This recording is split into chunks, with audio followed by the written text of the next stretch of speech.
우리나라 국토의 80%가 지방이라 불리는 곳이고 또 인구의 절반이 이 지역에서 살아가고 있습니다. 그런데 이 지역에서 우리가 선택할 수 있는 권한은 어느 정도일까요? 이제는 지방이라는 이름 안에 한정돼 있던 패러다임을 바꾸고 우리 지역 자체의 미래를 고민하기 위해서 지역 곳곳에 토론장을 마련했습니다. 중앙으로부터 종속돼 있고 수직적이던 관계에서 벗어나 수평적이고 독립적인 진정한 지방분권의 길을 찾고자 한 거죠. 그것이 바로 지역 독립 선언입니다.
지역의 현실로 남아있는 분권 없는 지방자치.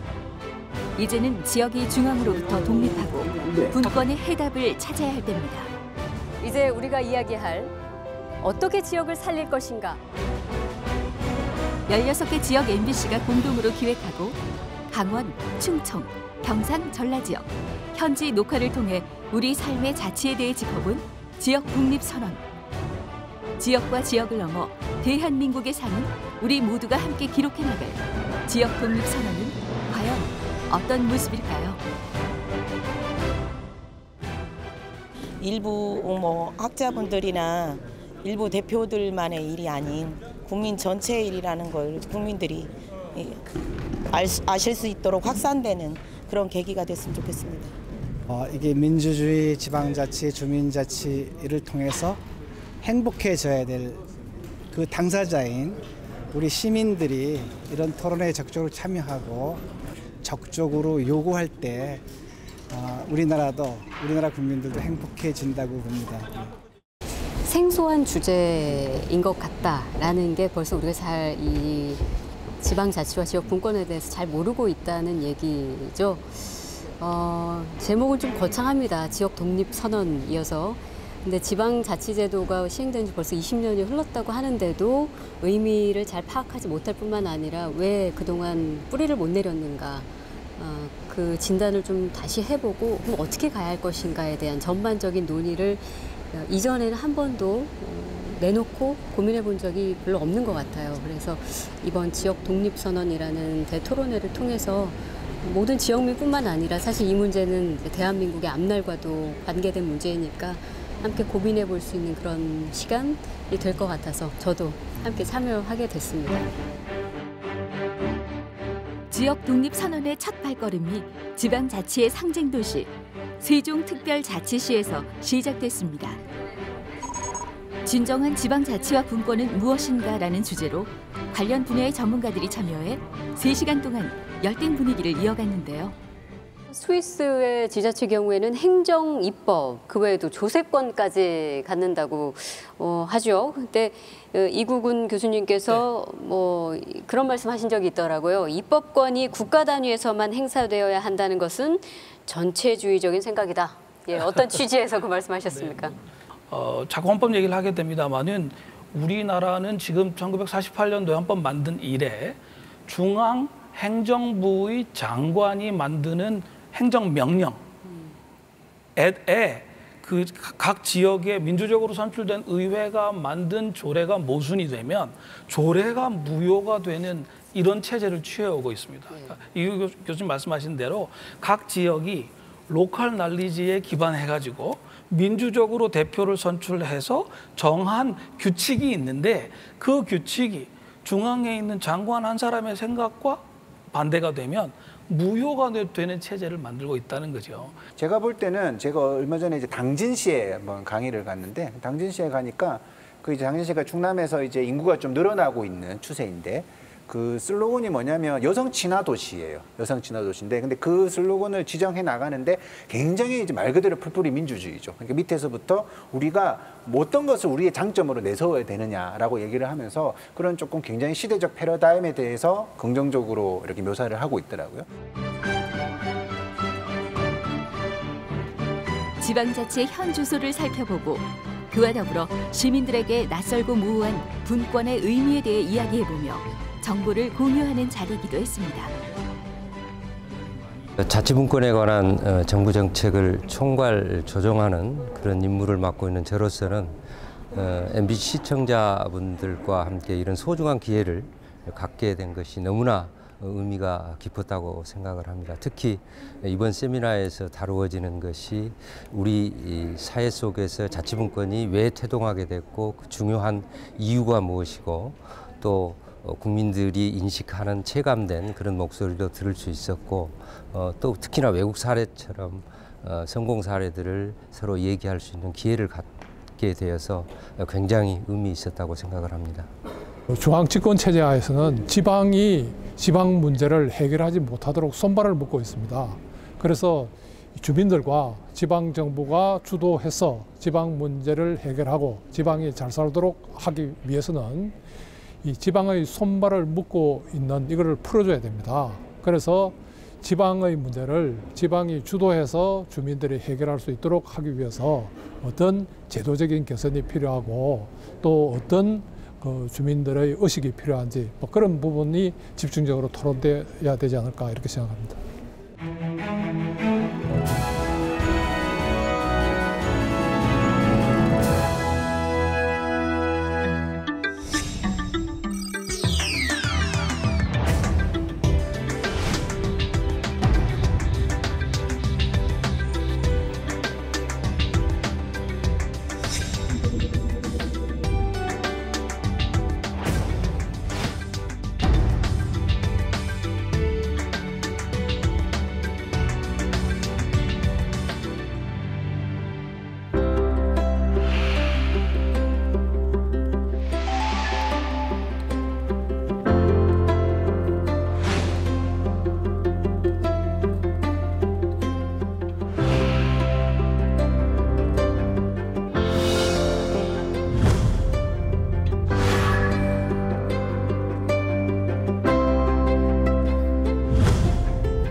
지방 분권에 대한 이해와 공감을 넓히고자 기획한 지역 독립 선언. 그 두 번째 여정은 광주입니다.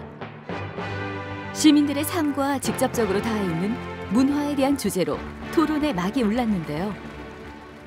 우리가 흔히 말하죠. 먹고 살기 바쁜데 문화, 공동체 살리기 이거 아직 와닿지 않는다. 이런 고민은 그 와닿지 않는다는 건 관심이 또 없어진다는 거기 때문에 참여도가 또 떨어질 것이다. 어떻게 생각하십니까? 어떤 분이 답변을 주실까요? 제가 전에 큐슈 관광추진기구에서 작년까지 근무를 했었는데요. 후쿠오카에서 있었어요. 그때 제가 이제 제주올레를 알게 되어서 큐슈올레를 만들고 싶어요. 이렇게 얘기를 한 게 이제 8년 전이에요. 그때 다 이제 큐슈에 있는 사람들이 저한테 미쳤다고 얘기를 했어요. 누가 비행기를 타고 큐슈까지 와서 똑같은 질문을 한 거죠. 네, 이렇게 했어요. 그런데 네, 전 좀 전에 우리가 이제 말씀해 주신 것처럼 좀 전에 나왔던 직접 민주주의 뭐 이런 얘기가 되게 복잡하고 아름다운 얘기처럼 들릴지 모르지만 사실 인류의 역사를 보면 대부분이 변방이 중요하다 이런 얘기 많이 하는 게 더 많은 자유도와 더 많은 자기 선택과 더 그런 곳에서 더 창조적인 것들이 많이 등장했거든요. 사실 지금 세계적으로 가장 주목받는 도시 중에 하나 베를린인데 베를린에 사실은 지금 세계적인 트렌드가 된 많은 것들이 동베를린에서 많이 등장했는데 그게 뭐냐면 동베를린이 많이 비어져 있고 뭐 재생사 오늘도 많이 얘기했지만 뭐 그런 혁신적인 뭐 콘텐츠 이런 게 방치되어 있고 버려진 곳에 많은 예술가들이나 청년들이 들어가면서 자유롭게 작업을 하면서 등장한 것들이 많거든요. 지역의 문화 정책과 해외 사례를 통해 문화 자치가 우리 삶을 어떻게 바꿀 수 있으며 스스로 선택하고 책임지는 자치의 중요성을 다시 한번 생각해보는 자리였습니다. 그러니까 분권이라고 하면 권력구도라는 연상이 바로 드니까 자꾸 이제 옛날 그 지방 수령들 중앙에서 내보내던 거 이제 알아서 뽑는다 여기까지 생각을 했던 거죠.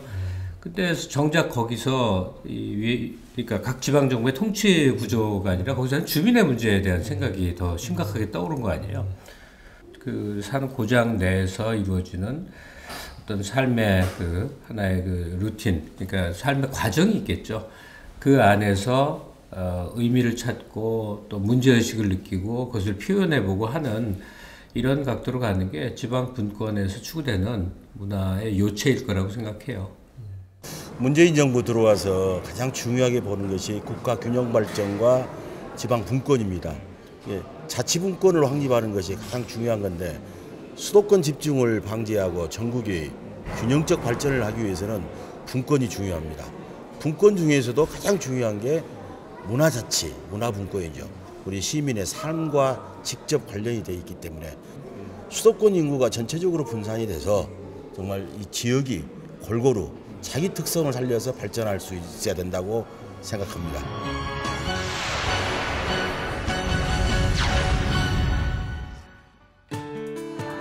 올바른 자치의 구조, 사실 단숨에 정답을 찾기란 쉬운 일이 아니죠.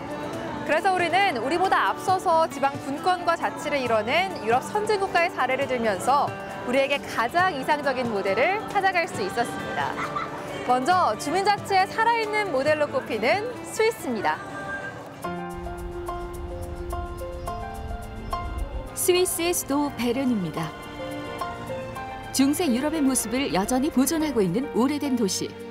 베른 구시가지엔 1902년에 지어진 스위스 연방의회 의사당이 자리하고 있는데요. 연방 국가인 스위스의 탄생 역사를 이곳에서 확인할 수 있습니다. So this is the main entrance here from the House of Parliament, and the first thing you see are the three big stone men. These are the founders swearing about the first founding ceremony 1291, where Switzerland, the Eidgenossenschaft, was founded. 로비 천정엔 26개의 서로 다른 깃발 문양이 스위스 국기를 원형으로 둘러싸고 있죠. 스위스란 나라가 26개의 자치지역으로 이루어진 연방 국가란 점을 상징합니다. Due to the fact that Switzerland is constructed not as, for example, not for as a nation, we are constructed of the cantons. This means every region and every canton is independent, and they have the major tasks, for example, construction, also schools. They are done in the cantons. So also universities, for example. This means the federal level only gives a little bit of the framework legislation, but the concrete things and also the investments, the money, is put in the regions. 그렇습니다. 스위스는 하나의 국가지만 그 속에는 독립된 자치권을 지닌 26개의 칸톤이 있고요. 칸톤의 권한은 스위스 연방 헌법에 명확히 명시돼 있습니다.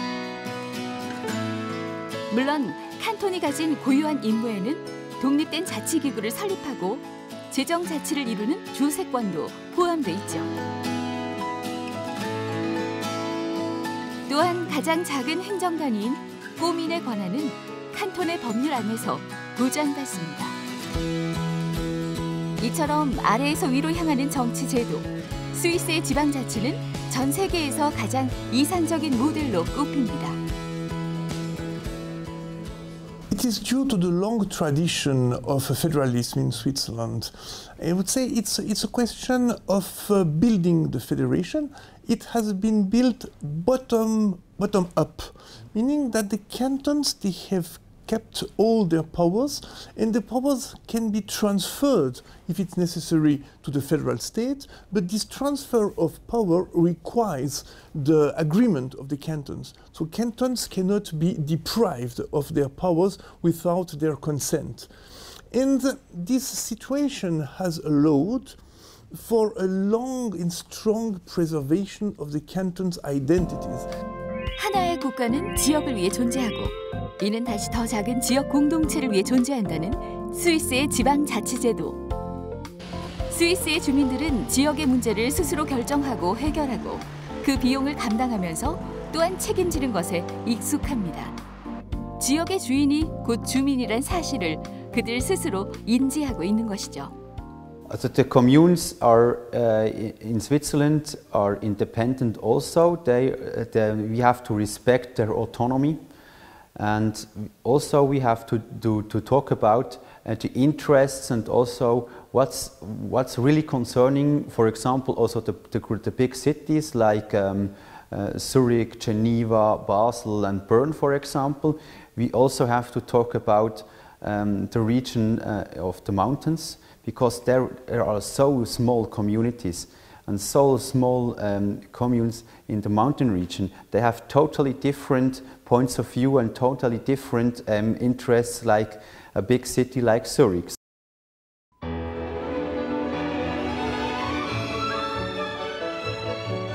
스위스 중동부에 위치한 작은 도시 글라루스입니다. 인구 4만 명의 3개의 자치시를 가진 글라루스는 스위스의 26개 칸톤들 중 하나인데요. 세계에서 가장 완벽한 지방분권 국가로 꼽히는 스위스. 특히 이곳 글라루스엔 칸톤만의 자치권을 표현하는 특별한 제도가 있습니다. 3개의 자치시 중 주도인 글라루스시에 위치한 칸톤 의회입니다. 우리나라로 치면 광역단체인 도청과 같은 개념이라 할 수 있겠네요.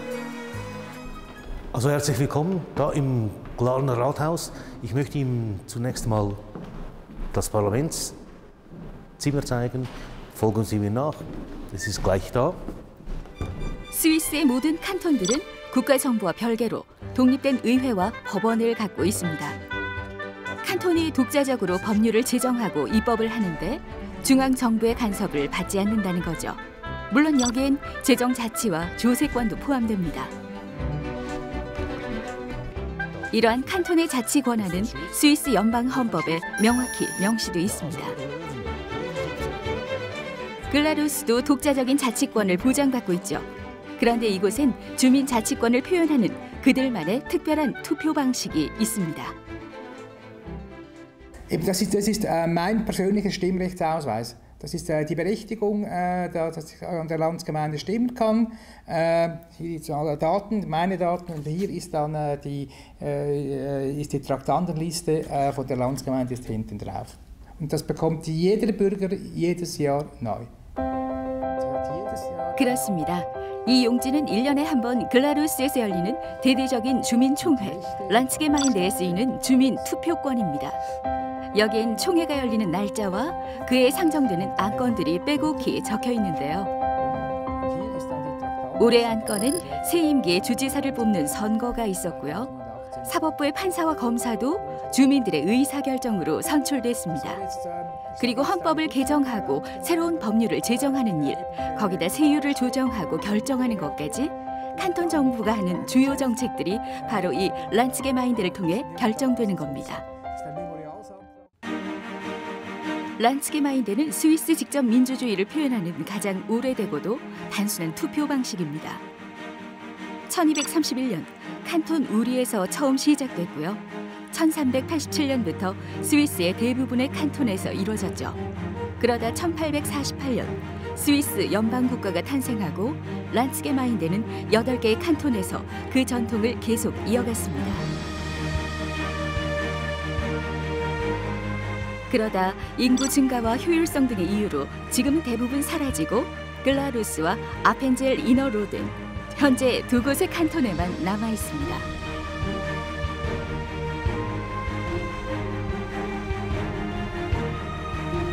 글라루스 중심에 위치한 총회 광장. 이곳이 매년 란츠게마인데가 열리는 장소입니다.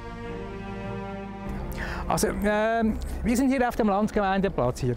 Und das ist natürlich leer und das hat ein großes Oval aus Holz, wo die Stimmbürger stehen und in der Mitte hat es Sitzplätze. Und die Landsgemeinde beginnt mit dem feierlichen Einzug, der kommt von vorne dort, dann marschieren die Behörden ein mit den Ehrengästen und nehmen Platz. Und dann beginnt die Landsgemeinde mit einer Eröffnungsrede des Landemannes und dann werden dann die ordentlichen Geschäfte abgewickelt.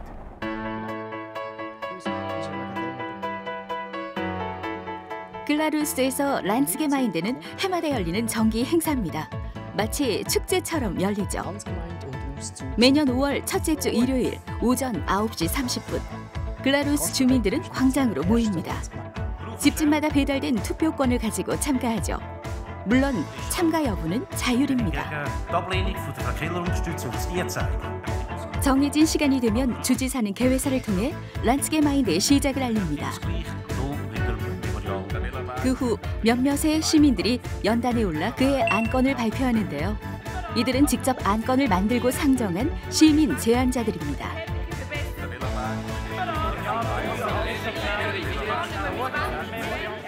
Eine Volksinitiative kann man bei uns auf Bundesebene einreichen. Einerseits, da braucht man eine gewisse Anzahl Unterschriften von Bürgerinnen und Bürgern. Im Kanton Glarus ist es aber so, dass wir den sogenannten Memorialsantrag kennen. Also da kann ein einziger Bürger oder eine einzige Bürgerin mit einer Unterschrift auf dem Papier eine Volksinitiative im Prinzip einreichen. Und über dieses Anliegen, das der Bürger oder die Bürgerin hat, wird dann an der Landsgemeinde diskutiert. Eine einzelne Person bei uns im Kanton Glarus.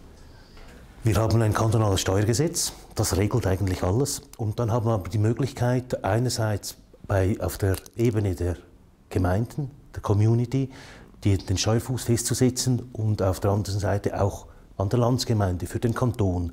Zusammen gibt das nachher ein Paket und das ist dann je nach Höhe dann angemessen. Und das ist eigentlich ein großes Privileg, dass die Leute über ihre Steuern hier am Landsgemeindering selbst entscheiden können. Und das erstaunt immer wieder Beobachter von außen, dass so etwas überhaupt möglich ist. 세율은 물론이고요. 란츠게마인데의 안건들은 대부분 주민들의 삶과 직결되는 지역의 문제들입니다. 주민들은 이를 직접 제안하고 결정할 권한이 있는 거죠. Haben Sie sich an der Landsgemeinde 2018 teilgenommen? Ja, genau. Ich nehme immer teil. Ja, vor allem wegen der erstens einmal Unterstützung von den Bergbahnen im Hinterland. Man sieht ja das letzte Traktandum, wenn das letzte Traktandum ist immer das Spannende, da wird immer, ja, man setzt das letzte Traktandum, auch damit die Leute da bleiben und nicht am Anfang, sonst würden die Leute ja gehen und es wäre nicht so spannend. Nein, weil es sehr schönes Wetter war und meine Frau und ich hatten ein anderes Programm vor. Ja, was ich sehr spannend fand, da war ich aber noch relativ jung, war die Gemeindefusion, als wir von, ich weiß nicht mehr genau wie viele Gemeinden, auf 3 Gemeinden zusammenschlossen. Das war ein sehr wichtiges. 현재 글라루스의 투표 연령은 만 16세 이상. 이 또한 지난 2007년에 열린 란츠게마인데에서 결정된 사안입니다. 전체 유권자의 약 20%가 해마다 참석하는데요. 광장에 모인 유권자들은 시민 제안자들이 발표한 안건을 주의 깊게 듣고 주민 대표들이 벌이는 찬반 토론을 지켜봅니다. 그 후 투표는 거수로 진행되는데요. 투표권을 직접 들어 찬반 의사결정을 하는 거죠. 헌데 문제는 이 수를 일일이 셀 수 없다는 겁니다. 그저 눈대중으로 파악합니다. Keine Mehrheit für die Vorlage von Regierung und Parlament ersichtlich ist, dann werden diese Vorlagen in der Regel abgelehnt. Die Grundregel ist, man konnte nicht genügend Leute davon überzeugen, von dieser Vorlage. Und eben mit diesem Vorgehen, Schätzen plus mit dieser ungeschriebenen Regel, hat man praktisch nie Diskussionen über die Entscheide der Landsgemeinde. 1848년 하나의 통일된 국가로 탄생할 때부터 스위스는 완벽히 지방자치를 지닌 나라였습니다. 150년이 흐른 지금도 스위스의 각 지역들은 국가가 넘볼 수 없는 독립된 자치권을 행사하고 있죠. 글라루스 칸톤에서는 란츠게마인데라는 주민총회를 통해 자치단체장을 선출하고 세율을 심의하고 지역의 문제와 정치 사안들을 주민들이 직접 제안하고 결정합니다. 칸톤이라는 지방자치 단위가 독립된 자치권을 보장받고 있기 때문에 가능한 일이죠. 국민이 주인이 되는 나라, 지역이 독자적으로 자치권을 가질 때 진정 이루어지는 것이 아닐까요? Föderalismus zu definieren, aus meiner Warte würde ich es so machen, dass die Staatsgewalt die Aufgaben erfüllt, die am nächsten beim Bürger ist. 스위스 북동부에 위치한 칸톤 슈리입니다. 도심을 오가는 트램과 열차, 버스 등 다양한 교통수단을 가진 슈리는 26개 칸톤 중에서도 인구가 가장 많은 스위스 제1의 도시입니다. 그리고 기원전 800년경 만들어진 슈리 호수는 에메랄드빛 맑은 물과 아름다운 풍광에 하루에도 수많은 시민들이 찾는 명소죠. 특히 호반을 따라 운항하는 증기선과 유람선은 슈리 관광객들에게도 인기인데요. 선박 티켓을 구입하기 위해선 선착장에 설치된 티켓 자판기를 이용할 수 있습니다. 하지만 슈리에선 모든 대중교통을 이용하는데 티켓 하나면 됩니다. 트램과 버스, 열차는 물론이고요. 슈리 호수를 오가는 선박도 교통 티켓 하나로 통용되는 거죠. Und dann kann ich im ganzen Kanton Zürich mit allen Verkehrsmitteln den ganzen Tag während 24 Stunden fahren. Im Zug, im Tram, im Bus und natürlich auch mit dem Schiff. Das ist das Gute und das wurde auch lange beworben. Es gab diesen bekannten Werbespruch, ich bin auch ein Schiff. Und dann sah man ein Tram auf dem See und umgekehrt. Und das ist in den Köpfen der Bevölkerung verwurzelt, weil ein Ticket für alles gilt. Und es sehr außergewöhnlich wäre, wenn man ein zusätzliches Ticket braucht. Weil in anderen 그렇습니다. 교통티켓은 곧 하나라는 추리의 오랜 전통이 깨진 건데요. 2016년 말 추리 칸톤 의회에서 재정난을 이유로 선박 할증료를 부과한다는 정책을 내놓았죠. 추리 시민들은 선박을 이용하기 위해서 교통티켓에 별도로 5프랑의 선박 할증 티켓을 하나 더 사야 했습니다. 이 정책은 곧 시민들의 반발을 불러왔고 정책을 반대하던 몇몇의 정부 의원들과 시민들이 모여 국민 발안제를 통해 법률 개정을 시도했습니다. 이러한 움직임은 지역 언론을 통해 추리 시민들에게 낱낱이 전달됐고요. 6개월을 기약한 서명운동은 단 2개월여 만에 선박 할증료 폐지라는 목적을 이루게 됩니다. auf der Straße, genau, wir waren draußen mit dem Unterschriftenbogen bei den Leuten und haben sie um Unterschriften gefragt. Die Leute sind direkt auf uns zugekommen. Als wir in Wädenswil gesammelt hatten, mussten die Leute sogar anstehen. Wir hatten 10 Leute um uns, die warteten zum Unterschreiben. Und es sind verschiedene Leute, auch ältere Personen, auf uns zugekommen, haben Unterschriftenbogen geholt und die dann selbstständig ausfüllen lassen, also für die Initiative gesammelt in ihrer Region. Das hat uns sehr gefreut. Also da haben wirklich Ja, einerseits war es der Druck aus der Bevölkerung und aus der Zeitung und den Medien, der dazu geführt hat. Das ist ganz wichtig. Und die Bevölkerung war ja sehr lange unzufrieden mit diesem Seezuschlag. Das wichtige Zeichen ist also auch, man muss Politik mit der Bevölkerung machen. Und hier bei dieser Maßnahme, es ist eine kleine Maßnahme, aber es ist ein eindeutiges Zeichen, dass die Regierung die Rechnung ohne die Bevölkerung gemacht hat. Durch diese Initiative konnte die Bevölkerung zeigen, wir sind dagegen, wir möchten das nicht und die Regierung hat das gehört. 시민들의 힘으로 지역정부의 정책을 바꾼 지방분권의 의미 있는 사례죠. 선박 할증료로 인해 매출이 급감하고 그로 인해 직원을 해고했던 선박 내 레스토랑에서도 해고된 직원을 복직시키는가 하면 이 사건을 기념하기 위해 우프랑 아이스크림을 만들어 판매하고 있습니다. Nach der Abschaffung des Schiffszuschlags hat sich die Zürichsee-Gastronomie entschieden, sie möchte gerne einen 5-Liter-Krug kreieren, um den Fahrgästen quasi was zurückzugeben. Der Eisbecher kostet 5 Franken und er wird bei den Fahrgästen sehr, sehr gut angenommen. 시민이 정부의 정책에 개입할 수 있는 국민 발안과 국민 투표. 이는 란츠게마인데와 같은 주민 총회를 통해 실행되죠. 스위스에서는 이렇듯 지역의 사안을 지역 스스로 해결하도록 하고 이 과정에 시민들의 참여를 적극 권장합니다. 이것이 바로 지방 분권이 만들어낸 올바른 지역 자치의 모습이 아닐까요? Die Volksinitiative hat für mich 2 Gründe. Wenn etwas nicht gut läuft, kann das Volk reagieren. Das Volk kann aber auch agieren, indem etwas verlangt wird, auf das die Politik reagieren muss. Es ist also ein gegenseitiger Druck. Und dadurch ist die Politik sehr sensibel, dass sie spürt, wenn das Volk etwas braucht, dann sollten wir darauf hören, sonst bekommen wir die Quittung bei der nächsten Wahl.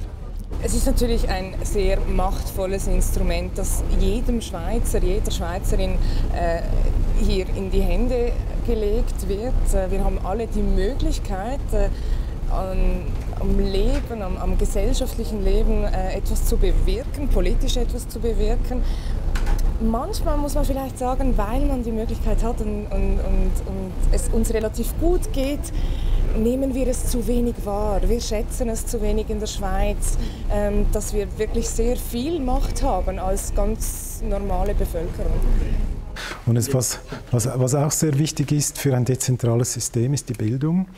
Also es braucht eine politische Kultur, die in diesem dezentralen System auch funktioniert. Das heißt, es kann nicht nur durch eine Verfassung und durch Staatsformen kann dieses dezentrale System funktionieren, sondern es braucht eine Kultur, die den Kindern bereits mitgegeben wird, in den Klassen, im Schulunterricht. Und es braucht eine politische Diskussionskultur, die dieses dezentrale System ständig stützt. 알프스 융프라우로 가는 길목. 인구 만여 명이 채 되지 않는 작은 도시 스위스 인터라켄. 이곳엔 1912년에 문을 연 아주 특별한 공연장이 있다. 1차 세계대전과 2차 세계대전 당시를 제외하고 106년째 단 하나의 연극만을 무대에 올리고 있는 공연장이다. 연극의 주인공은 14세기 스위스 민주화 운동의 불꽃을 틔운 인물 빌헬름 텔이다.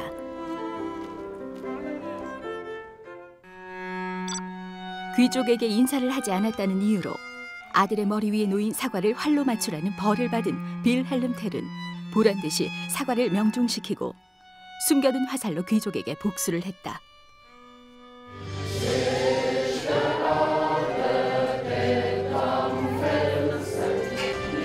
이 사건은 스위스인들의 자유와 민주주의에 대한 열망에 불을 지폈고 스위스가 민주주의 국가로 발전할 수 있었던 결정적 계기가 됐다. 빌헬름 텔 이야기는 이곳 사람들에게 오늘날 또 하나의 특별한 민주주의를 경험하게 하고 있다. Well, I need to say we are not professionals. It's for all of us. It's our hobby.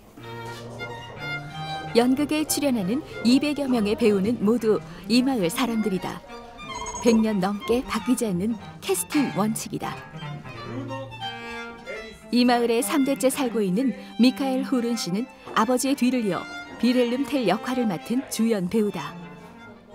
In 1980, My father used to be William Tell, and I was his son in the play. And in 2012, I was asked whether I would play William Tell, and I started in 2012 as William Tell, and since then I'm covering this role. With 1 year's exception, I was playing another role. 1912년 한 고등학교 교사의 아이디어로 시작된 연극은 매년 3만여 명의 관람객을 몰고 오는 이 마을 최고의 문화 콘텐츠다.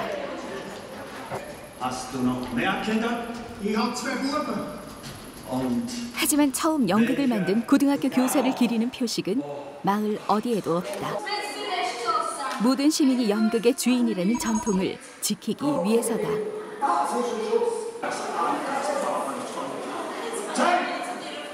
Freizeitaktivität anbietet, ist so organisiert, dass die Mitglieder im Verein sich einbringen dürfen und sie dürfen auch ihre Stimme abgeben, sie dürfen Leute in den Vorstand wählen und darüber befinden, was die Aktivitäten des Vereins sein sollen im Verlaufe des Jahres. Und deshalb denke ich schon, dass es Parallelen gibt, auch in unserem Verein zur direkten Demokratie der Schweiz. Das ist so, ja. Ich möchte 주연과 조연, 감독과 스텝 모두에게 동등한 한 표가 주어진다. 연극 운영에 관한 모든 원칙은 이곳의 배우들과 스텝, 나아가 마을 주민들 누구나 관여할 수 있다. 다른 사람에게 자신의 권리를 이임하지 않고 스스로 통치하는 직접 민주주의 시스템이다. 100년 넘게 흔들리지 않는 문화 공동체, 과연 우리에게도 가능한 미래일까?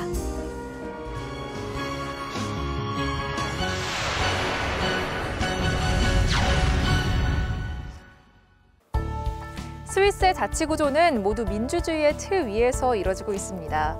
란치게마인대, 국민 발안, 또 주민 연극까지 이 모든 것들이 주민 없는 지역자치는 상상하기 힘들죠.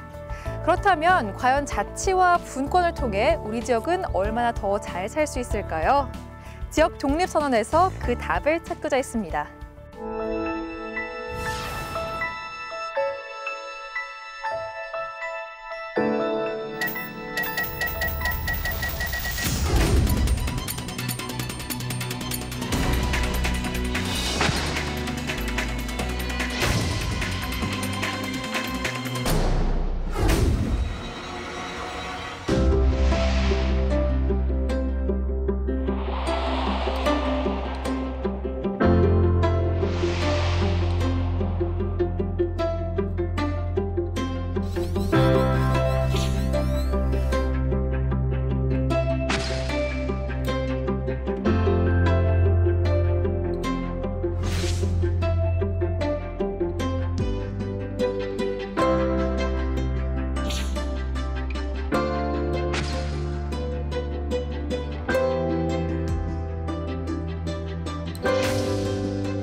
중앙정부의 프레임 속에 갇혀버린 대한민국의 지방분권.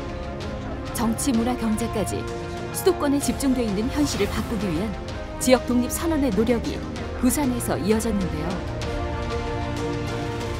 지역도 수도권처럼 살기 좋은 곳이 되기 위해선 중앙정부가 지자체의 특성에 맞게 재정권을 적절히 양도해야 한다는 목소리가 높았습니다. 함부로크시의 지금의 어떤 발전의 이면에는 여러 가지 위기가 있었는데 이 위기를 보장된 지방분권, 보장된 재정분권, 또 항만의 소유권 이런 것이 시정부에 있었기 때문에 이런 위기를 극복할 수 있었다. 이 지방분권에 대한 많은 염려들이 이제 있는 것으로 압니다. 근데 지방분권이 이야기가 되고 마침내 이렇게 실천의 대장정에 이르게 된 것은 지금까지 우리나라가 중앙집권 체제로 여기까지 왔다. 그래서 성과도 냈다. 하지만 새로운 시대는 중앙집권으로 갈 수 없다. 중앙집권으로 정부가 여리 가라 저리 가라 해서 대기업 중심으로 해서 모방해가면서 할 수 없다. 이게 지방자치제라는 것을 갖다 우리가 잘못 생각하면 중앙에서 지방의 권력을 나눠준다라고 하는데 그런 권력의 양도 개념이 들어가야 되거든요. 근데 이런 권력은 양도 불가한 개념이죠. 왜냐하면 양도라는 권력은 우리 국민 혹은 시민으로부터 어떤 정부에게 양도되는 거지 하나의 정부가 다른 정부에게 양도하라는 거는 권력 분립 개념이 아니죠. 우리는 권력 분립이란 개념을 꼭 뭐로만 생각하냐면 입법, 사법, 행정으로만 생각을 해요. 근데 권력 분립은 두 가지 권력 분립 개념이 있는 거예요. 하나는 이건 다르게 표현하면 수평적 권력 분립이죠. 입사, 행으로 나누는 것은. 근데 이거는 수직적 권력 분립이에요. 중앙과 지방은. 하지만 이 수직이란 말이 붙었다고 해서 그것이 위아래 개념이 아닌 거예요. 똑같은 권력 분립의 개념이에요. 우리 시민이 권력을 중앙정부 혹은 지방정부에게 어떻게 양도하냐는 거죠. 이 권력은 지방정부에 양도하는 거고 이 권력은 중앙정부에 양도하는 거죠. 이게 어떻게 그런 나눠주고 이런 개념 자체는 굉장히 요새 그런 표현 잘 쓰면 안 되는 표현이죠. 수평적 권력 분립 개념과 수직적 권력 분립 개념이 있다라고 고등학교 교과서에 써 있어요. 우리가 지난번에 놓친 그 개헌, 지방 주도가 되는 이런 개헌, 분권 주도 그런 개헌 같은 거는 굉장히 아쉬운 일이었다 이렇게 말씀드릴 수가 있습니다. 말 그대로 분권이었죠. 권한을 다 지방 정부에 집행할 수 있도록 지금 내려보낸다는 그 제 표현도 아주 입에 굳어 있지 않습니까? 내려보낸다 이런 표현이 지방이 스스로 주인이 아니라 중앙 정부에 예속된 그런 형태로 돌아가고 있는 것들. 그렇게 되면 당연히 애가 클 수가 없죠. 계속 간섭하고 너 이래라 저래라 너 요거밖에는 못해 이거 이상 하면 안 돼 여기 다 모든 예산을 내려보내지만 그 예산은 이런 용도로만 써야 돼 그리고 여기 꼬리표 다 달아놨으니까 너 이대로 해라 안 그러면 우리 감사한다 이런 식으로의 내려왔을 때는 그거 절대로 그 성이 될 수가 없다는 게 그게 제 생각입니다.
자치의 의미와 문화 경제에 이어 지역 독립 선언의 그 마지막 기록은 평창에서 이루어졌습니다. 온전한 지방 분권을 이루지 못한 상황에서 국가의 백년대계인 교육 역시 지방 분권이 필요한 상황. 혹시 그 교육자치가 잘 시행되기 위해서 법적으로나 행정적으로 좀 뒷받침되어야 되는 그런 부분은 없을까요?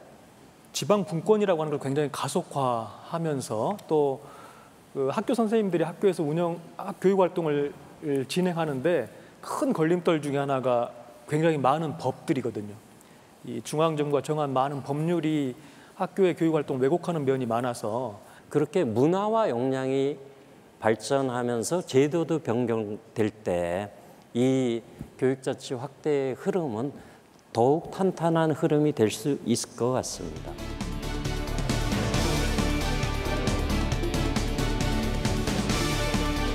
교사와 학생이 교육의 주체가 되고 지역의 특수성을 고려한 자율적인 교육 정책이 미래의 대한민국을 발전시킬 백년 대계임을 다시 한번 생각할 수 있는 자리였습니다.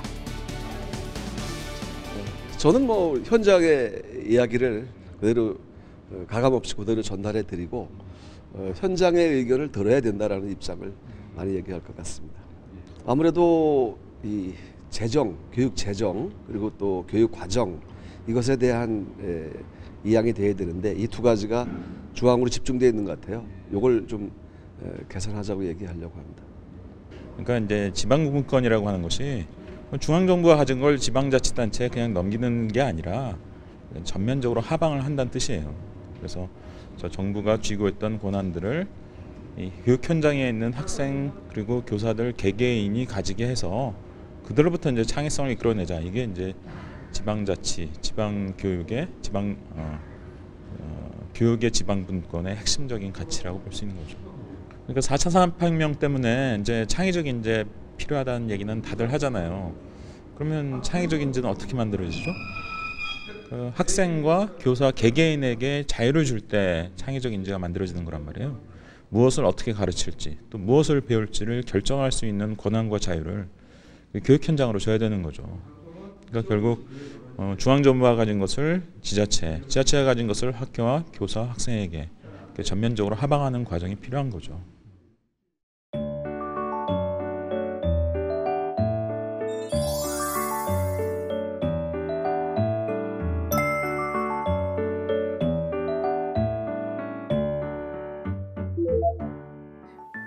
일에서 0에서 10점으로 해볼까 우리? 상담 기법 중에 있는 거? 잘 줘야 1.2점이겠죠. 1.2점. 기존의 이제 구조를 그냥 그대로 둬놓고 여기서 미시적인 이런 변화들을 막 만들어 보겠다라고 하면은 한계가 늘 있는 것 같아요. 그걸 못 바꾼다면은 결국 점수가 5점을 못 넘지 않을까? 영원히. 공문이 너무 많이 쏟아지니까 수업에 공문 처리하고 시간 남으면 짬짬이 가르치고 학교는 늘 바쁘고 그렇죠? 네, 다른 나라들 외국의 이제 사례 같은 거 이제 많이 얘기하잖아요. 공문이란 우리 한국인 교사들이 가갖고 질문한다고 그러더라고요. 이제 여기서는 이제 공문 처리 같은 거 이제 어떻게 하는 그게 무슨 이해를 못하지. 내가 무슨 공문서를 처리하는 거지 이런 왜 얘기가 돌아오잖아요. 교육 과정이 자꾸 보다 탄탄해지고 있잖아요. 그리고 그 사이에 끼어서 들어오는 것들이 점점 더 많아지고 맞아요. 그래서 업무 정상화가 분명 학교에서 되고 있음에도 그게 피부로 잘 느껴지지 않는 게 뭐 수업하다 보면 여러 가지 그러니까 시도교육청 그게 평가의 내용이 되는 무슨 독도 교육을 몇 시간 했느냐, 통일 교육을 몇 시간 했느냐 이런 실적 요구를 하는 이런 공문들 이런 거에서 또 학교가 자유로울 수 없고 계속 했는지 안 했는지 그런 식으로 확인하잖아요. 그러니까 다 이제 거기에 이제 맞춰갖고 그러면 자꾸 페이퍼를 작성을 해야 되는 거잖아요. 내가 이걸 했다. 교육 활동은 없고 페이퍼 워크만 계속 만들어내고. 근데 지금 이제 예전보다 교사들이 모여서 같이 생각을 나누고 목소리를 낼 수 있고 그런 분위기는 뭐 교원학습 공동체나 이런 제도를 통해서 됐다면 이제 그거를 지원해주는 행정적인 부분이라거나 아니면 예산이라거나 아니면 지원하는 체계라거나 이런 것들이 이제 같이 따라와야 그게 좀 이렇게 올라갈 수 있을 것 같은데 이런 것들을 우리 또 소화를 하느라고 되게 안 해도 되는 이런 행사, 학교 행사, 무슨 체험학습 이걸 갑자기 또 나가야 되고 이럴 때 힘들죠. 그렇죠. 근데 사실 100대 교육과정이란 말도 웃긴 거잖아요. 상황과 아이들 이제 수준에 맞춰서 우리가 끊임없이 변경하고 이제 계획하고 아이들이랑 같이 숨 맞춰서 가야 되는데 100대 교육과정 이름을 붙여놓고 아이들을 여기에 끼워 맞춰야 되고. 뭐 교육과정 재구성 그런 쪽으로 교사의 전문성을 발휘를 해라라는 주문은 계속 들어오는데 교사가 현장에서 무언가를 만들어내는 창조자의 입장이 아니라 위에서부터 차근차근 내려오는 거를 집행하는 가장 말단에 있는 그런 사람이 되어버린 이런 느낌? 제시된 성취 기준을 사실은 되게 부담이 그러니까 그게 그냥 정말 사실 성취 기준 자체가 되게 많아갖고 부담이 됐는데 올해 유난히 더 이 부분이 되게 어렵고 이 부분 더 챙겨야 되고 이런 게 내 눈에 보여도 자꾸 이거를 해야 된다는 그 생각이 그렇죠. 드니까 주어진 것을. 네. 왜 이렇게 보여지는 거, 행사, 활동 이런 것들을 자꾸 요구를 하죠? 브랜드, 막 이름 만들어야 되고 이런 거. 1년이 바쁜데 뭘 했는지 잘 모르겠어. 소진데 1년이 지나면. 제가 아이들과 더 소통할 수 있는 권한들이 많아지고 네, 그렇게 된다면 아이들한테 저도 질문을 더 하겠죠. 너 정말 뭐 배우고 싶니? 그러면 저도 아이들의 이야기를 이제 듣는 전문가로 성장할 수 있는 것 같아요. 교사들이 목소리를 냈을 때, 학생들이 목소리를 냈을 때, 그리고 이제 그 주변에 어른들이 목소리를 냈을 때 그것들이 정말 전달이 되고 그게 이제 실제로 반영되는 그 구조가 탄탄해지는 거, 그게 교육자치가 아닐까 싶어요. 교육의 본질을 찾아갈 수 있도록 교사가 학생 한 명 한 명의 성장을 보살필 수 있는 그 바탕이 마련되는 것이 교육자치라고 생각합니다. 지역의 발전은 지역 스스로 이뤄내는 것이고 문화도 스스로 만들어 나가는 것이죠. 이 지방 분권은 단순히 권력을 나누고자 하는 게 아니라 자율과 책임을 바탕으로 지역의 자생력을 강화하고자 하는 것입니다. 현재 그 논리를 바탕으로 가장 성공적인 지방 분권 모델로 꼽히는 게 바로 프랑스입니다. 프랑스의 수도 파리. 이곳엔 프랑스 혁명의 상징으로 여겨지는 기념탑이 있습니다. 절대 왕정 체제였던 프랑스는 1830년 7월 자유와 평등을 위해 싸운 민중들과 나폴레옹에 의해 새롭게 바뀌게 되는데요. 이후 프랑스는 나폴레옹 시대로 대변되는 권력의 중앙 집권화가 오랫동안 이어진 탓에 1990년대로 들어서 수도 파리로 과도한 인구가 몰리게 됩니다. 그 후 이러한 수도권 집중이 지역을 사막화시킨다는 비판을 낳았고 지방 분권의 물꼬를 트게 된 결정적인 역할을 하게 되죠. Alors, d'abord, la décentralisation en France s'est réalisée en 3 grandes étapes. Il y a eu une première étape à la fin du 19e siècle par laquelle on a commencé déjà à structurer une certaine autonomie au bénéfice des communes et des départements.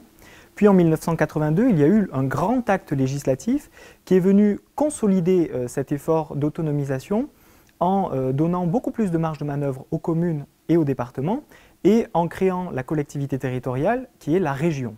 Donc ces 3 grands niveaux qui sont ceux de l'administration française.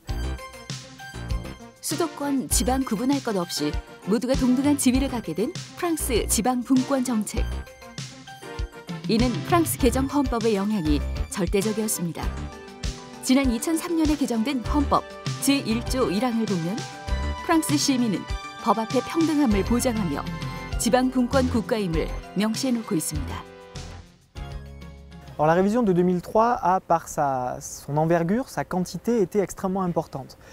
Du point de vue qualitatif, elle a d'abord modifié l'article 1er de la Constitution qui contient en France les grands principes qui structurent l'État et en tout cas les principes autour desquels la démocratie française s'agence, en indiquant que l'organisation de la République en France est décentralisée. C'est là un acquis symbolique très fort pour la décentralisation. 프랑스 파리에서 남동쪽으로 약 400km 떨어진 도시 리옹. 이곳은 20세기 중반까지 실업자와 빈집으로 가득했습니다. 그러다 1980년대 이후 리옹은 극적인 변화를 맞이하게 되는데요. 그 배경에는 프랑스의 지방 분권 개혁으로 탄생한 강력한 지방 조직이 있었습니다. En premier lieu, en 1983. Ensuite, ce que nous vivons, nous, ce sont les activités déjà décentralisées. Mais il nous faut nous organiser ces activités décentralisées. Ça veut dire qu'il y a un double phénomène, c'est qu'il faut continuer à les décentraliser jusque dans les communes, mais il faut aussi en même temps regrouper des activités, parce qu'il vaut mieux qu'elles soient toutes ensemble quand on s'occupe des voiries.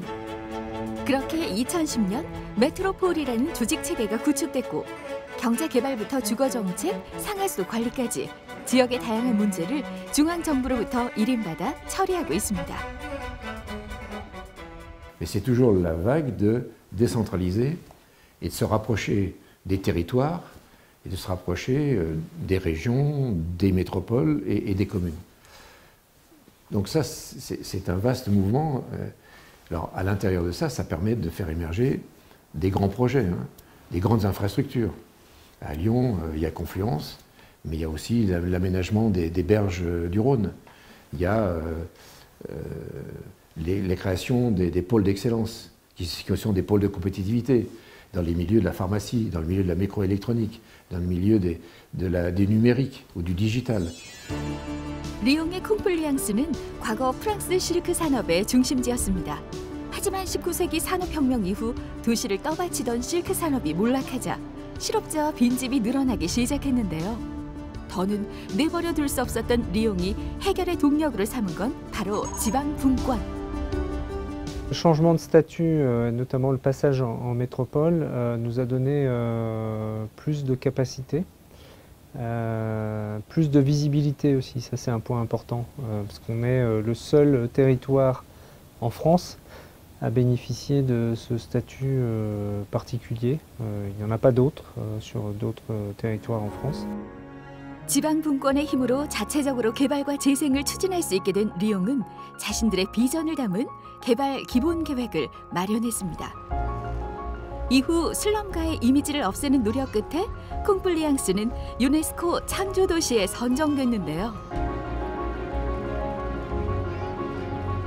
더 나아가 민간 기업과 합작한 도심 정비 회사를 만들어 주민을 위한 공간과 녹지를 만들었습니다. Alors maintenant, sur votre question pour les activités, pour les différentes missions de cette métropole, d'abord il faut retenir un point très important. Cette métropole a été créée pour une priorité qui est l'économie et l'emploi. C'est la priorité. C'est le développement économique d'un ensemble et avec l'emploi. C'est déterminant. 지방 분권을 통해 강력한 조직을 만든 리옹은 2000년대 초반부터 지역을 대표할 경쟁 거점 산업을 육성하기 시작했습니다. 리옹 바이오폴이라는 혁신 지구를 만들어 기업과 연구기관, 대학을 대거 유치한 건데요. 그 결과 사노피 파스테르와 같은 세계적인 제약회사들이 리옹에 본사를 두게 됐습니다.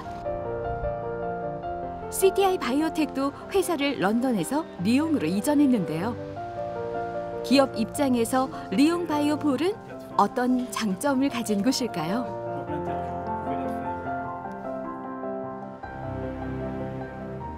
The Lyon regional government gives a lot of administrative support at the very beginning of setting up the company. From a tax perspective, it's also extremely exciting for a young company to develop. The Lyon government advised us where we should set up, how to find a building. They advised us how to find good staff. And they introduced us to all the legal regulations, the tax regulations, and this was really fantastic. 쇠락한 실크 도시에서 유럽 제약 산업의 중심지로 슬럼가에서 프랑스 제2의 도시로 우뚝 선 리옹. 도시 전체를 뒤바꾼 힘은 지역의 문제는 지역이 가장 잘 해결할 수 있다는 그 믿음에서 시작됐습니다.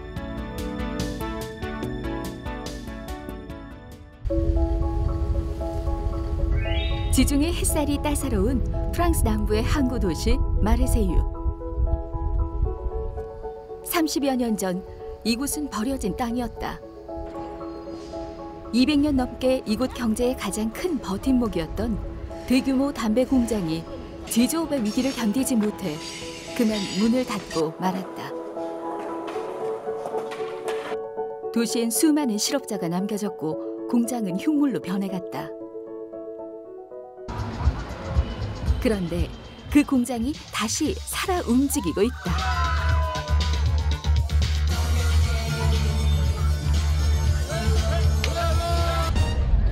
매일 아침 7시부터 밤 11시까지 누구에게나 열려있는 문으로 연간 120만 명에 달하는 사람들이 오고 간다.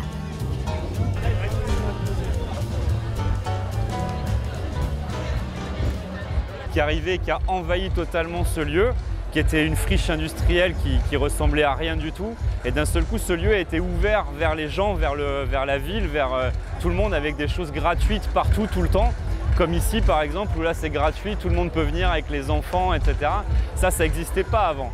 Le seul endroit où on pouvait aller avec des enfants voir des concerts, il n'y en avait pas à Marseille. Ici, maintenant, c'est possible grâce à ce lieu. Et comme vous voyez, on est sous le ciel, il fait beau, on est tous en t-shirt, tout le monde sourit. Et donc, d'un seul coup, c'est génial. 버려진 공장에 가난한 예술가들이 스며들기 시작한 뒤부터였다. 음악과 미술, 각종 퍼포먼스 작가들이 이곳을 작업 공간이자 전시 공간으로 활용했고 헤어는 이 도시의 가장 거대한 창작 공간이 됐다. 이제 이곳에선 매년 600회 이상의 문화 행사가 펼쳐지고 180개국의 국제 교류 프로젝트가 진행된다.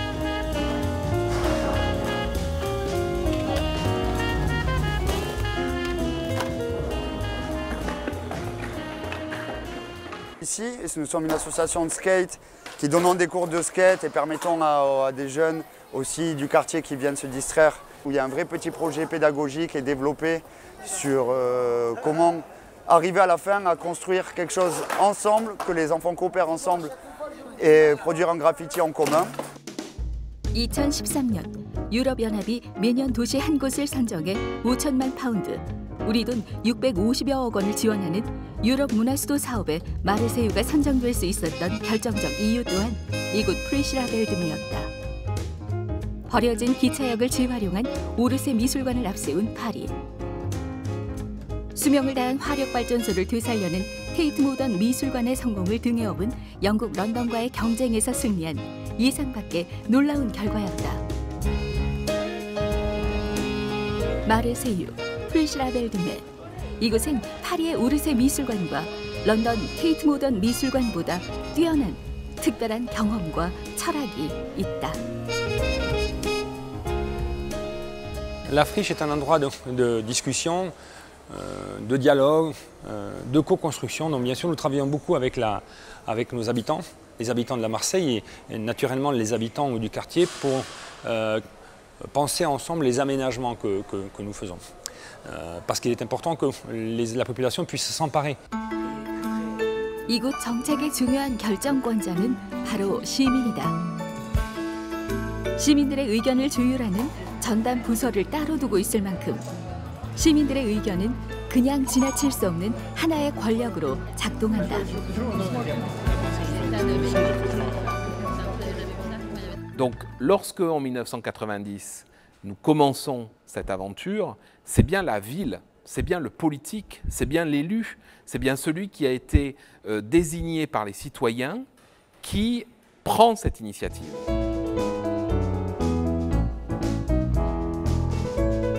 프리시라벨드메의 전체 운영비 중 70%는 공공기관의 지원금이다. 하지만 그 지원금을 어디에 쓰고 어떻게 쓸지를 판단하는 최종 결정권자는 정부가 아닌 시민과 예술가들이다. 이 낯선 권력은 어떻게 뿌리 내렸고 30년 동안 흔들리지 않은 것일까?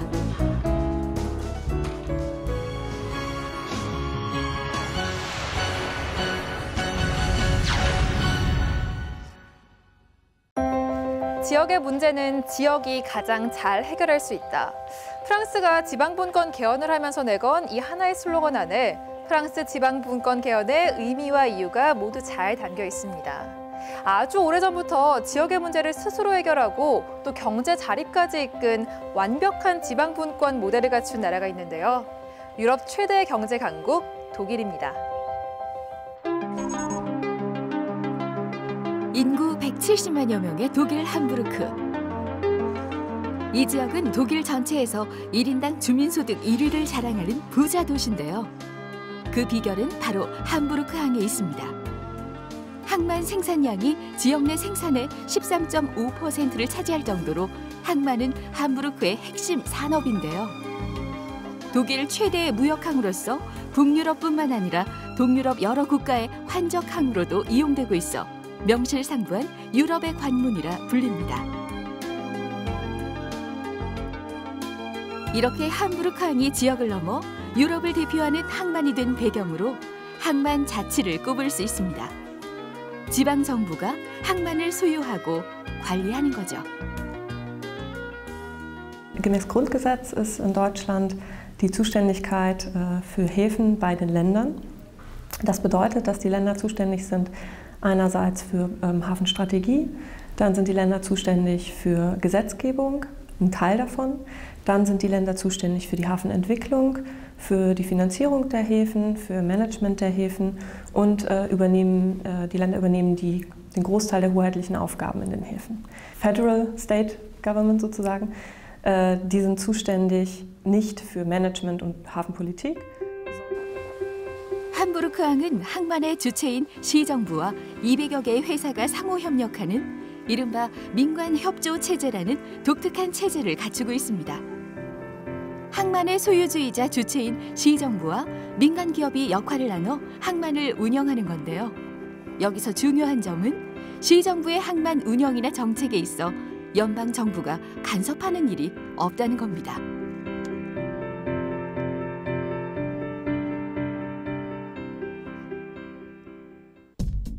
그저 국가적인 차원에서 항만 정책에 대해 시정부와 협의하고 조정하는 기능에 그치죠. Ein Vorteil ist sicherlich das Thema Hafenentwicklung. Hafenentwicklung ist sehr eng verknüpft mit Hafeninvestitionen.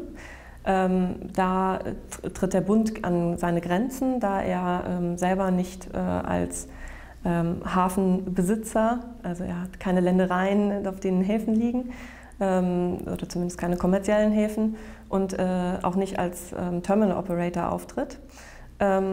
Das bedeutet, dass in puncto Hafeninvestitionen die Kompetenz für Entwicklung und auch für Erweiterung von Häfen ganz klar bei den Ländern liegt. 독일은 주정부별로 자치 재정권을 행사하는 동시에 수평적 지방 조정 제도를 적극적으로 활용해 지역별 균형 발전을 이루고 있는데요. 부유한 주정부가 가난한 주정부의 재정을 지원해 지방 정부 간 재정력 격차를 줄이는 거죠. Im deutschen Grundgesetz steht allerdings gibt es eine Vorschrift, in der es dort heißt, dass die Steuern so verteilt werden müssen, dass sie für gleichwertige Lebensverhältnisse in allen Regionen Deutschlands sorgen. Es soll also nicht nur in Hamburg, ein reiches Bundesland, und Bayern, auch ein sehr reiches Bundesland, aber in anderen Ländern, Ostdeutschland, wenn man sich das anguckt hier, die Länder alle, die sind alle vergleichsweise arm, und um diese Unterschiede auszugleichen zwischen arm und reich, geben die reichen Länder im sogenannten Länderfinanzausgleich Geld an die armen Länder ab. 휴일이 되면 나들이를 즐기는 사람들로 붐비는 함부르크의 항구 하펜시티. 이곳은 19세기 중반 독일 최초의 현대식 부두로 문을 열어 한땐 창고와 물류시설, 원자재 야적장으로 가득했습니다. 하지만 1980년대에 들어서면서 재래부두가 새로운 물류 시스템을 따라가지 못했고 점차 도시도 활력을 잃어갔는데요. 차가워진 도시에 다시 활기를 불어넣은 건 하펜시티 개발 계획. 함부르크시의 독자적인 항만 재개발이 쇠퇴한 재래부두를 기업부터 교육시설, 문화시설까지 총집합한 신도시로 변신시킨 겁니다. Und für die Hafen City, die ca. 100 Hektar insgesamt umfasst, an Landflächen, zusätzlich kommen die Wasserflächen dazu, haben wir insgesamt, ich glaube, 15 dieser Pläne gemacht und haben dann auch in dem Zusammenhang 15 Mal mit den Bürgern diskutiert. Aber auch der Masterplan, der im Jahr 2000 beschlossen wurde, wurde im Jahr 2010 nochmal konkretisiert und überarbeitet und den neuen Rahmenbedingungen angepasst. Und über diese Planung haben wir auch in zahlreichen Veranstaltungen in dem Informationszentrum im Kesselhaus mit der Öffentlichkeit diskutiert. Und es finden eigentlich kontinuierlich Einzelveranstaltungen zu Projekten statt. Jeder Wettbewerb wird dort im Kesselhaus ausgestellt und man kann sich dazu äußern. 함부르크 시민들로부터 가장 사랑받는 공간은 하펜시티의 랜드마크, 엘브 필하모니입니다. 엘브 필하모니는 카카오와 커피를 보관하던 창고를 개조해 만든 음악당으로 1년 내내 음악 연주회가 끊이지 않는데요. 기존 건물을 활용해 하펜시티의 과거와 미래를 잇는 중요한 장소이기도 합니다. Meine erste Frage ist, sind Sie schon mal in der Elbphilharmonie? Ja, ich war schon mal da, das war letzten Winter. Also jetzt, wo ich da war, muss ich sagen, sie ist sehr schön. Die Elbphilharmonie gebaut wurde, gab es sehr viel Kritik und es war auch wirklich ein kontroverses Thema. Aber ich glaube, jetzt, wo es fertig ist, ist es schon insgesamt eher eine positive Aufnahme, ist mein Eindruck. Gute Stadt ist das Stichwort. Es muss lebenswert sein. Es muss für Bewohner, aber auch Besucher und eigentlich auch für jeden Hamburger muss es halt eine lebenswerte Stadt sein. Und da kommt es eben auf die Qualität an und nicht auf das, was Hamburg damit verdient. Dementsprechend sind wir als Unternehmen dafür zuständig, dass diese gesamte Entwicklung qualitativ hochwertig vonstatten geht, dass die Grundstücke verkauft werden, aber dass wir eben halt auch sicherstellen, dass die Investoren und die Bauherren auch gute Stadt bauen.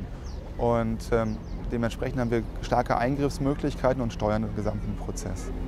함부르크 같은 경우에는 시 정부가 돈이 있든 없든 제일 중요한 것은 그 도시에 사는 인력들, 도시에 사는 전문인들을 100배 수용을 하고 그분들의 의견을 오랫동안 듣고 그 다음에 다른 플랜을 짜고 있습니다. 중요한 거는 그렇다고 해서 그 도시에 있는 건축가들을 쓰는 것이 아니라 도시에 있는 전문가들과 도시에 있는 와이즈맨들의 의견을 충분히 취합하고 나서 나중에는 경쟁 상태로 들어갑니다. 그러니까 하펜시티 프로젝트도 함부르크에 있는 건축가 회사가 그 선정이 된 것이 아니라 키스 재단이라고 네덜란드 재단에서 네덜란드 건축가에서 됐거든요. 그래서 그 사전 작업을 우리 한국보다는 훨씬 더 오랫동안 하는 것 같습니다. 시들어가던 재래부두가 신도시로 변하기까지 그 중심에는 책임감을 가지고 정책을 만들어 나가는 지방 정부와 주체로서 자신의 목소리를 내는 시민들이 있었습니다. 위기를 기회로 바꾼 원동력은 바로 여기에 있지 않을까요? 독일은 16개의 주로 이루어진 연방 국가입니다. 1989년 통일을 이룬 독일은 각주의 교육 제도를 정비하고 주별로 독자적인 학교법을 만들었습니다. 교육에 관한 입법과 행정의 권한을 모두 주정부에 두고 연방정부는 특별 정책이나 한시적인 프로그램에만 관여토록 권한을 제한하고 있죠. 6살에 초등학교를 입학해 약 10년 이상의 의무 교육을 받는 독일. 이곳 김나지움은 초등학교를 졸업 후 진학하는 중등 교육기관인데요. 우리나라로 치면 인문계 고등학교, 대학 진학을 목표로 하죠.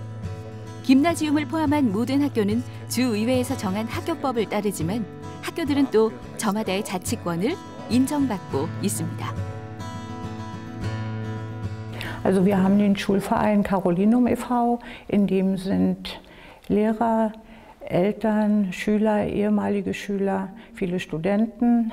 Und dieser Schulverein hat einen Vorstand. Alle arbeiten ehrenamtlich in diesem Vorstand. Unser Schulleiter, Herr Tesch, gehört auch dem Vorstand an. Und dieser Schulverein unterstützt viele Projekte, wie zum Beispiel unser Projekt Catering Carolinum, Space Camp, unser Lego-Team, das ja schon sehr erfolgreich war, und auch Projekte, die von jüngeren Schülern immer mal wieder eingereicht werden und die eben ein bisschen Geld benötigen. 학교 자체적으로 재정 운용은 물론 교육 내용에서도 자유로운데요. Hallo, ich bin Moritz und ich bin Teamcoach im Lego Team Caro Aces. 의무 교육 기관에 해당하는 독일의 초중등학교는 대부분 국공립으로 무상 교육입니다. 학비는 물론 교재비도 거의 들지 않죠. 모든 국민이 평생 동안 공평한 교육의 기회를 갖도록 하는 것이 교육 목표인 독일. 이에 따라 학생들은 기본적인 교과목 외에도 인성, 직업, 정치에 대한 다양한 교육의 기회를 모두 학교에서 제공받습니다. Teamwork zu leben und die viele Chancen, die man dadurch auch bekommt, ist wirklich überdurchschnittlich. Also durch dieses Projekt habe ich meinen Studiumsplatz bekommen, durch dieses Projekt habe ich ganz viele andere neue Sachen kennengelernt und 독일에선 국민 누구나 개인의 기호와 능력에 따라 교육과 직업을 자유롭게 선택할 권리를 가집니다. 학생들은 교내에서 이루어지는 다양한 경험과 기회를 통해 미래를 스스로 개척하고 만들어가죠. 최근 이곳에선 한국 문화를 배우는 수업 과정도 생겼습니다. Ich bis jetzt Englisch und Latein lerne und eine Zeit lang auch Spanisch gelernt habe, aber ich wollte mehr in den asiatischen Raum gehen.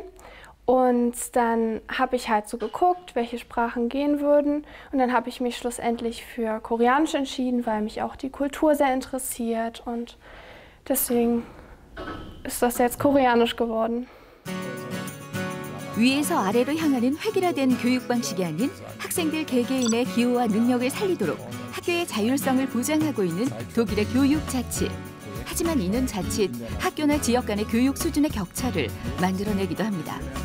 독일에선 이 점을 보완하기 위해 주정부 간의 교육 문화에 대한 의견을 상호 조율하고 조정하는 협력 기구를 만들었죠. Die Bundesrepublik Deutschland ist ja ein föderaler Staat und insofern ist es so aufgeteilt, dass im Großen und Ganzen für die Bildungspolitik die Länder zuständig sind und damit die Zuständigkeit am Ende vergleichbar sein kann. In Deutschland hat man alle 16 Bundesländer koordiniert in der Kultusministerkonferenz. Wir haben es ja bis zum heutigen Tage, gerade in der letzten Woche, hat es ja im Bundesrat auch Abstimmung gegeben über die Frage, was soll der Bund, sprich die Bundesregierung, den einzelnen Ländern in der Zusammenarbeit anbieten und was wollen bzw. was möchten die Länder in dieser Zusammenarbeit annehmen. Das muss, wie gesagt, im Grundgesetz geregelt sein. 독일의 수도 베를린.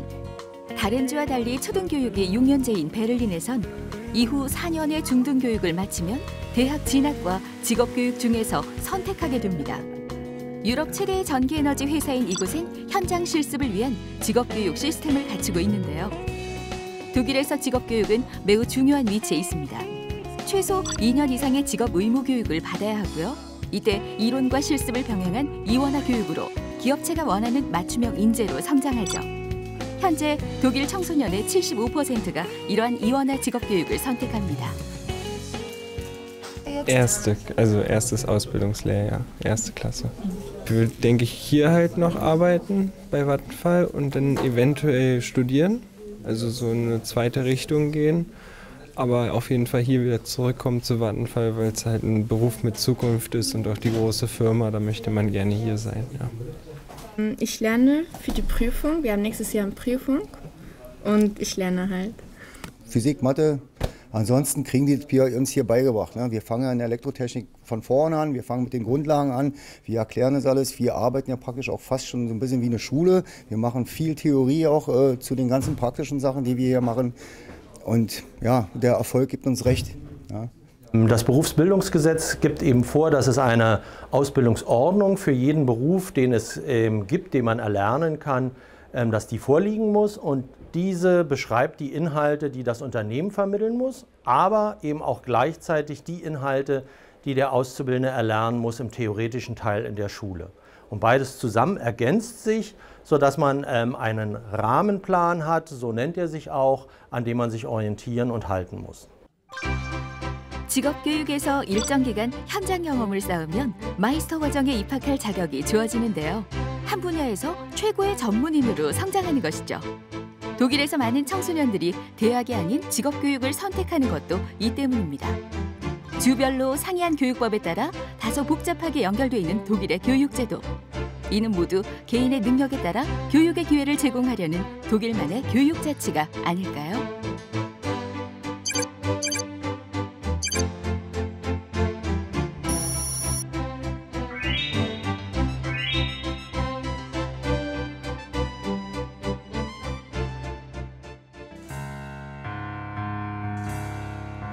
인구 15만 명의 작은 도시에 독일에서 가장 오래된 대학교가 있는 하이델베르크.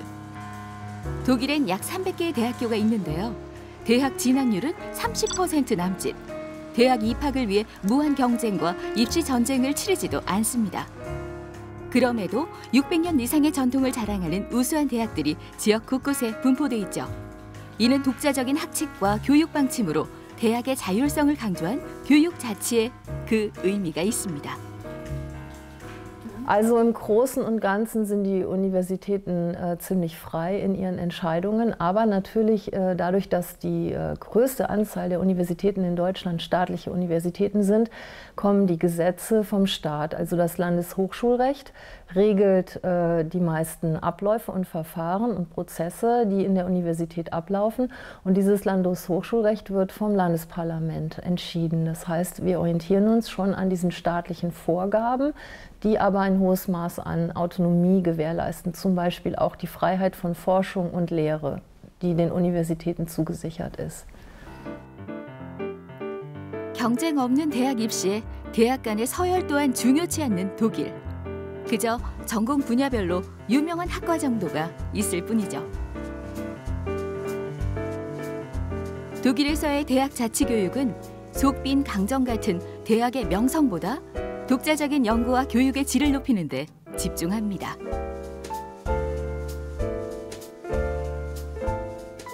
Ich bin niemand, der in Großstädten leben will. Ja. Also Berlin und München oder Hamburg sind mir zu groß. Heidelberg ist klein, beschaulich und hat ein tolles architektonisches Erbe. Ist Gott sei Dank vom Krieg verschont geblieben und deswegen habe ich mich für Heidelberg entschieden. 한국은 이제 중앙 집권화된 교육이 이제 굉장히 당연시되고 있는 상황이지만 여기에서는 오히려 지방 분권화되고 지역에 맞는 교육과정, 지역에 맞는 교과서 그걸로 아이들이 배우는 것이 오히려 당연한 그런 상황이라고 생각합니다.